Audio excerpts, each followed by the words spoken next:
I'm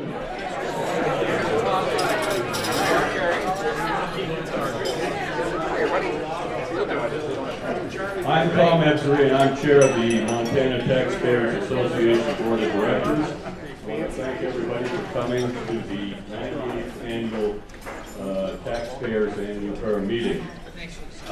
We have a full program this afternoon and a good lunch of speakers, so we want to get moving as quickly as we can. In the meantime, I think the way we're going to do it is we're going to have Tom Walsh, board member, come up and lead the invitation, and you can continue to meet, and we'll make some, have some discussions during that period, and then leading to our lunch of speakers. So, Tom. Let us pray. Lord, we come to you today, asking for your guidance and your direction. Watch over us as we discuss the issues of importance to our state. And over this next 10 months or so, Lord, be with all those people who are running up and down the roads of Montana. Keep them safe and bring them back to their families safely, and guide us in our decisions we make. We ask for this in Jesus' name. Amen. Amen. Thank you, Tom. You can begin to sell it for us as we get going. I'm going to make a few announcements. First of all, I want to thank Neil Rand from the Chamber who has helped out a great deal with the registration. I think that trade-off works very well with our folks. And also Pam from the Taxpayers Association, who's responsible for really putting this thing on. And thanks to Pam. Look on your table, you'll see some sponsors.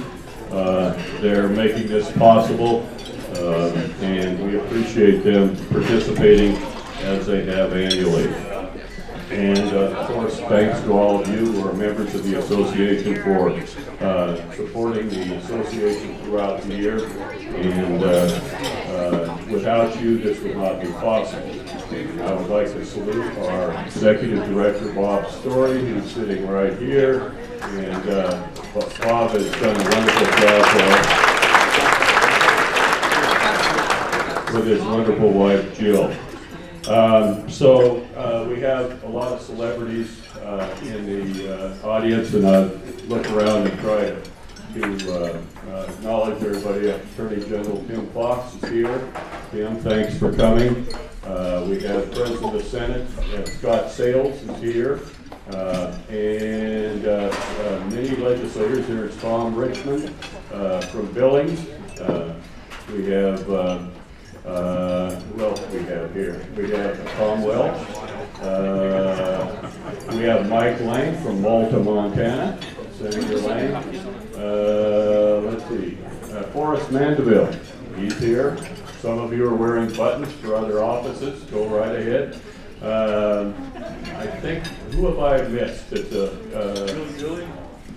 Oh, Julie Dooley right in front of me. Okay, Julie, welcome. See you. Oh, Lou Jones, how do you miss? Lou's in the back. He says nothing worse than coming to a taxpayers deal, and he says I'll prefer to sit in the back of the room. So, all right. Well, thank you very much for coming. We're pleased that you're here.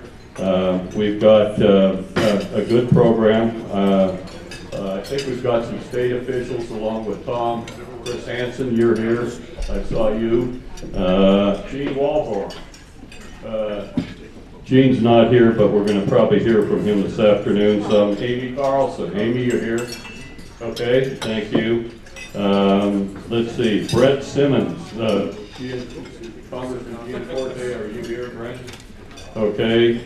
Gilda Clancy, of course you're here. Nice to see you, and she's with Senator Daines. And Robin Madison, Senator Kester. Hi, Robin. Thanks for coming. Okay. I was told I had to introduce the past chairman of the board, Rick Hayes, and he's enjoying 2 or 3 years without being chairman. And so, Rick, thanks for coming. And at this time, I'd like to make a presentation to a former board member, who has made himself fairly scarce around Helena since he has a new position with the Farm Credit Association. Mike Foster, you may remember him from the old days, and Mike still looks pretty good, and we're going to give him an award for his service for 14 years on the board of directors. So, Mike Foster.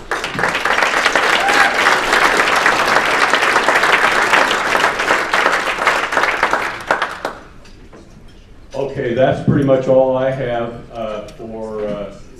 until we get to the luncheon speaker, so enjoy your meal and we'll be back to you.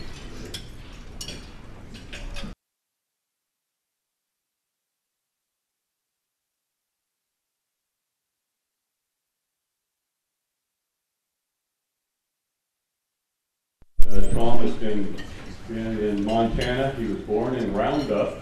Then took the circular path with his father, who was a Boeing worker on programs in Florida and elsewhere. Came back to the University of Montana, got his degree, and then went to work over at DNRC, and has been then moved over with the when they reorganized under Governor Roscoe in the 90s, moved over to DEQ. He was a deputy director over there when I first met Tom under Richard, and then soon after he retired, took over as director of the Department of Environmental Quality, and he currently got drafted. Well, he signed up to be the budget director when Dan Villa left for the Board of Investments, and so Tom has had a very satisfying career and has been a really good advocate for the state of Montana. 2 children, wife 44 years or 43 years, can't remember exactly, but that happens often. And turned out to be a good friend, a good regulator, and I'm honored to introduce Tom Weiber.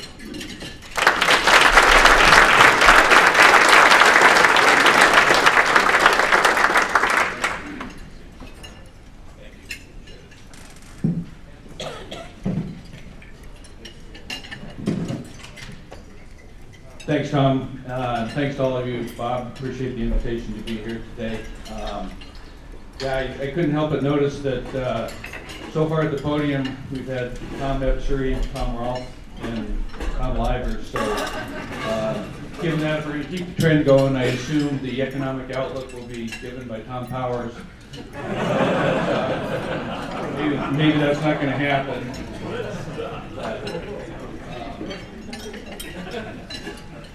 Anyway, Bob asked me to come and talk about constructing the executive budget. Pretty scintillating topic if you've just got a belly full of lunch. I will try to keep us out of the weeds and just kind of hit it high level. It's actually pretty timely because we're just now starting the executive planning process, and that's the 2 main components of that are building the governor's budget and coming up with legislative proposals that we're going to try to get introduced during the 21 legislative session. So that's a several-month process. Right now, a lot of the departments, the agencies are starting to brainstorm concepts. I know I've had more experience since I've been in this job for about 1.25 years. I've been through a lot of budget development, but it's typically been from a department standpoint. And when I was at DEQ, we were working pretty hard to kind of instill this mindset of continuous improvement and just looking at, as we went about our various charges there, trying to see how can we do this a little better? What could be streamlined? What could be more efficient, more effective? What would basically do the job better? And just trying to keep those ideas in mind over the course of the year or two while we were doing it, and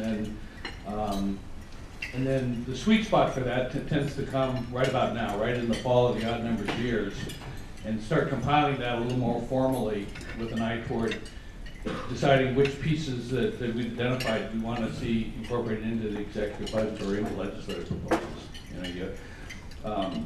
We've come off of the session, a legislative session the previous spring. The DQ had a pretty busy field season, and then starting to get ready for the executive planning process, which really starts to get steam in winter and spring of the even numbered years. So this was the time to start really talking about those ideas that we've been noting and keeping track of improvements that we thought could be made. But with that continuous improvement mindset, I think what we always tried to do with DQ was make sure that when an idea came up on what ought to be different, it wasn't just a simple matter of let's throw money or people at it. Let's look at all the options. First, is there a compelling business case? Is there a problem that really needs to be solved and is worth the effort to solve? Are there different ways to approach it? Should we look at tweaking our business practices? Can we do this ourselves? If we need legislation, then let's start getting that down so that we can get someone to introduce legislation to try to get that change. If it's an emerging priority that we hadn't anticipated in the previous session, then maybe we want to reprioritize existing resources. Maybe try to see if we've got lesser priority, a good skill set where somebody's working on a lower priority and move them there.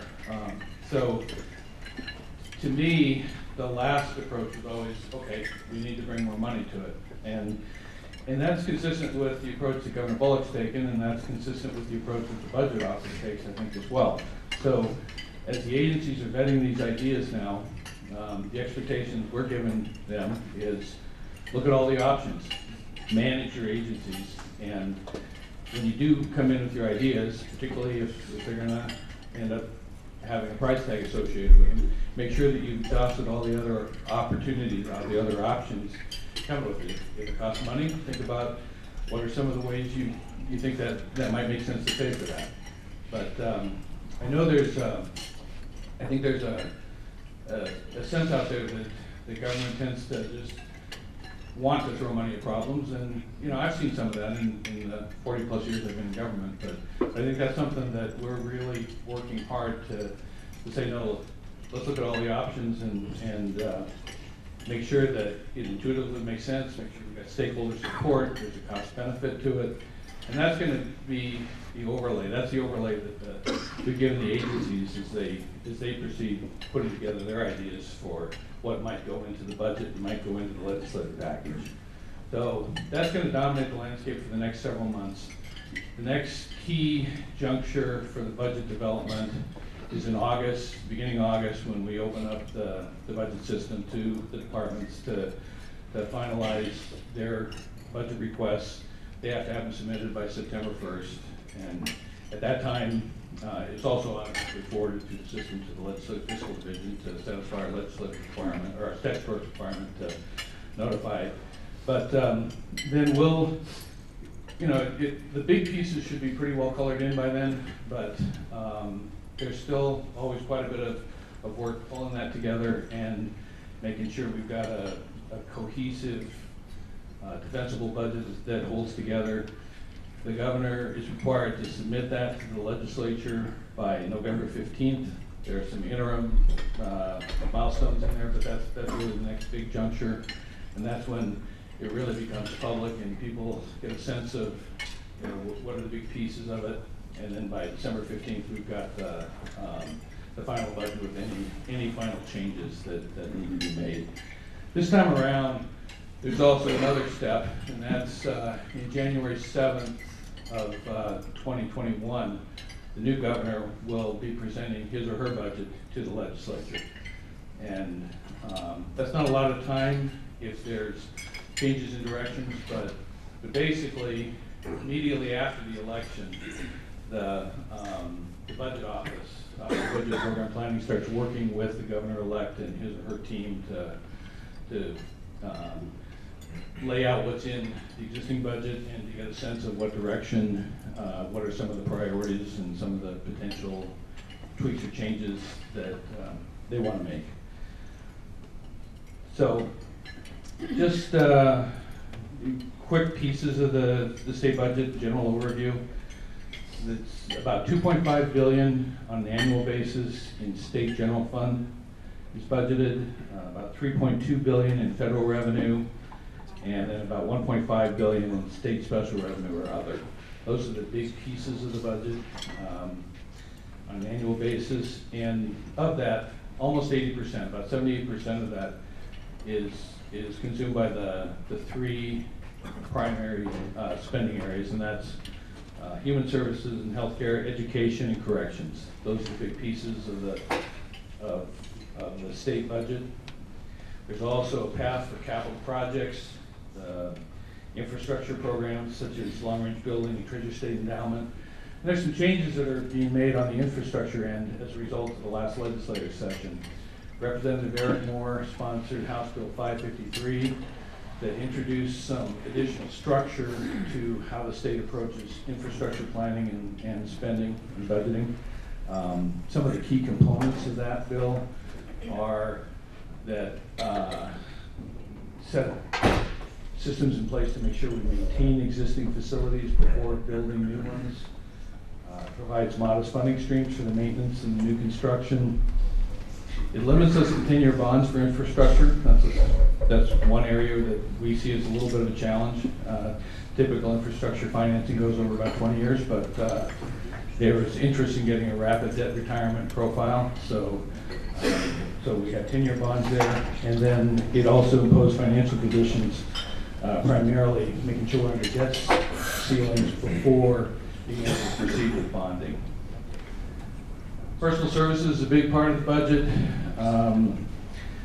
The FTE are carried forward from the budget in fiscal 21, and you may hear terms like snapshot, and that's something that occurs spring, early summer of the budget development process, and it captures all the attributes for both vacant and filled positions, brings them forward. You might hear the term vacancy savings. That comes out a lot during the legislative session, and it's also typically incorporated in the governor's budget. And it's based on the premise that 100% of the positions are not filled 100% of the time. That nobody's got full employment on an ongoing basis. So for example, if we build a 4% vacancy savings in, or the legislature imposes a 4% vacancy saving, that assumes that on average, an agency is going to have its positions filled 96% of the time. There are certain exemptions from this, the 24/7 positions, such as in state institutions, facilities, agencies with fewer than 20 FTEs are exempt typically, and the legislative and judicial branches are exempt from vacancy savings. Agencies, it's important also to realize that vacancy savings by itself is just a budget balancing tool during the session. It doesn't actually reduce the number of FTE in state government. What tends to happen with that, though, is a lot of times agencies will keep positions open in order to meet those targets, and then those become vulnerable in the next legislative session because they've been vacant for a long time. And there's some logic to it, in the sense that, okay, you managed to operate without those positions this long way, why not do it on an ongoing basis? I see that, and it's also seen as a relatively painless way to kind of keep check and to carve away at government or government growth. But I think the part of that I struggle with is typically the way when you keep positions open to meet those targets, some services are compromised. You're either increasing wait times, slowing down the process, maybe you're postponing things that you can afford to postpone for a year or two, but really can't on an ongoing basis. So that just then becomes the new norm if those positions are taken at that point. But that's a kind of a chronic tension in the legislature between the legislative and the executive. So I think the current status of the budget, general funds is in good shape at the end of state fiscal year that ended June 30th. We basically collected more than we expected, about 100 million, 107 million. above revenue projections. State government spent a little less than was budgeted, about 50 million, about 46 million. So we ended up with a little bit of a better ending fund balance than maybe originally anticipated. That was pretty welcome after some tough times in the last biennium, and particularly 2017 with special session and cuts. But probably one of the best things about it is it allowed us to fill reserves. And we've got a couple of key reserves. We've got the wildfire suppression fund. We've got the fire fund that basically got depleted in the last biennium, particularly with the catastrophic fire season of 2017. That was a fire season that cost close to 70 million. On a typical year, we'll spend 20 to 25 million on wildfires, and that was 70. Pretty well wiped out the fire fund, put us at risk going forward. We've been able to rebuild that upwards of 60 million now, and part of that is probably due to a pretty benign fire season that we just finished up in 2019. We only spent, by the time we'll get reimbursed from the feds for their contribution of firefighting on federal lands, we expect we'll have spent about 8 million roughly this time around, so considerably less, and that's helped contribute to being able to refill the reserves for future fire years. I was lucky to get a mild fire season. I know every time we'd have a major downpour in July or August, I get nasty texts from my predecessor and friend Dan Villa, basically saying it never rained in the summer the entire time he was in 8 years. The other key reserve that we've been able to put resources into is the budget stabilization reserve. That's a relatively new account, and it was designed with the intent to give the executives some resources to be able to weather minor fluctuations, small downturns. It represents 4% of our annual budget, and so we were able to fill it to its statutory maximum of 113 million. I know there are some states that choose to keep more money in reserve so that they can really handle more pronounced downturns or decelerations. We've chosen to say, let's put reserves in there that allow some flexibility, but if things get that bad, then it's time to call the legislature back into town. And that's been the legislature's strategy. I think it makes sense. But we're in a good position to weather basic fluctuations. In the fire fund, we can cover 2.5 typical fire years, or really about enough to weather another major year like 2017 if we have to. So, what to expect in the upcoming budget, governor's budget? I think we're going to reflect the consistent, long-standing priorities of the Bullock administration: ensuring fiscal responsibility, investing in education, protecting healthcare in rural communities, creating jobs, building Montana's infrastructure. I don't anticipate that at this stage of the administration, into this budget, we're going to launch a host of major new initiatives.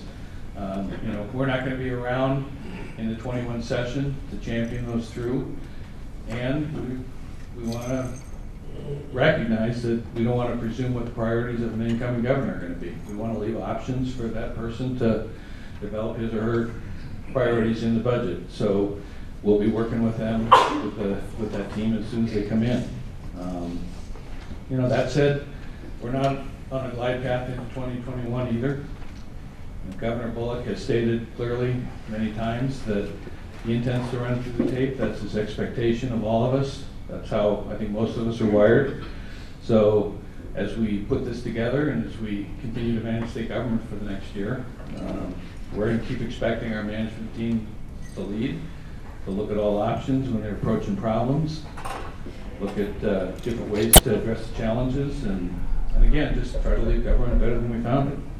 I don't think we're all going to always agree on exactly what that looks like, but my general sense from a lot of years doing this is there's a lot more that we can agree on than disagree, and I hope that characterizes the next 12 months.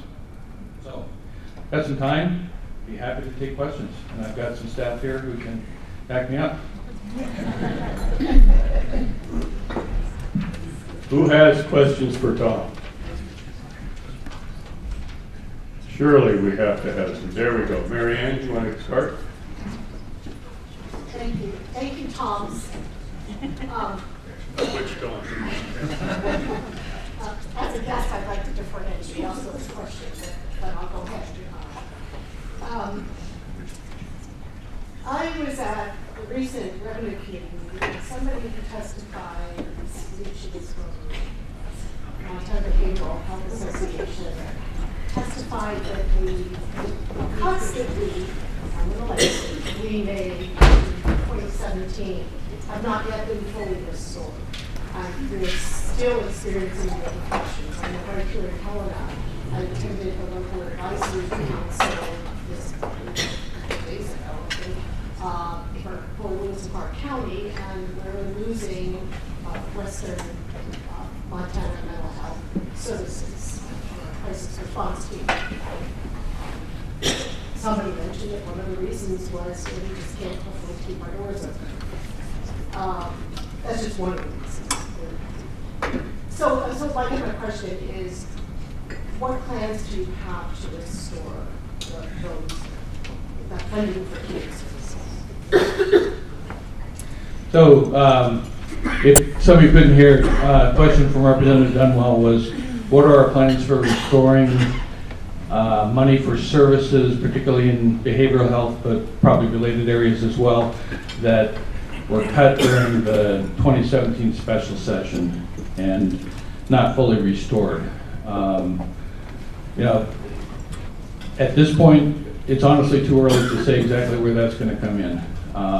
That's certainly something on our radar. I think the whole issue of how much we can afford to offer provider services across the spectrum of providers and have some kind of equity across that is part of the driver on that.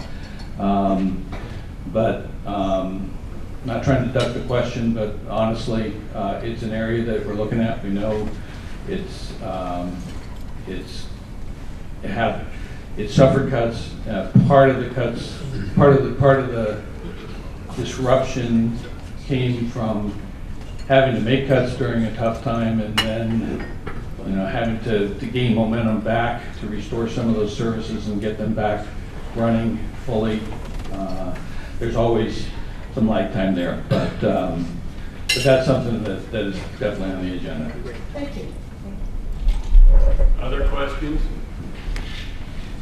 Tom, I have one in terms of, I appreciate what you spelled out, the vacancy savings. I think there's probably more misunderstanding on that than there is the number of tax classifications that we have in our property tax system. So I appreciate that. And you talked about, this is a vehicle, but in retrospect, did DPHHS leave themselves vulnerable by having that many unfilled positions for vacancy savings? Thanks, Tom. Yeah, I think it's hard to ignore when you see that many positions vulnerable. Some of that's just the size of the agency, disproportionately, or it was not disproportionate to the incidents in other agencies. It's just that they've got 3,000 employees. So a similar percentage in a smaller agency, a tenth the size isn't going to get the same attention. I think you always leave yourself a little vulnerable when there are long-term vacant positions, and I understand. I think there's interest in controlling costs in government, and I think people have a tendency to say, there's an argument that if they've been making it without those positions, they can keep making it without them. Maybe, again, from my perspective, not always appreciating that there's been a reduction in service that is associated with that vacancy rate. But yeah, I know from an agency standpoint, anytime we were in a position of leaving positions open for a long period of time, we know that it's going to get scrutiny. People will look at it and say, here's a place to grab some savings. Thank you. Other questions? Pretty quiet group here. Maybe a little better this afternoon. Tom, you've done a great job. I thank you for your contribution to the state of Montana, your latest endeavor. We'll look forward to that budget, and good luck for the next year ahead. And on behalf of the Taxpayers Association, I have a package for you. Thank you.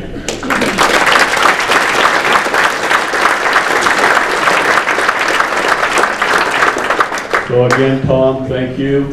We're going to be finished with a few minutes to spare. We're going to begin promptly at 1:30. I believe it's the, which way? That way? That room that way. And so please get in so that we can start promptly at 1:30. Thanks again.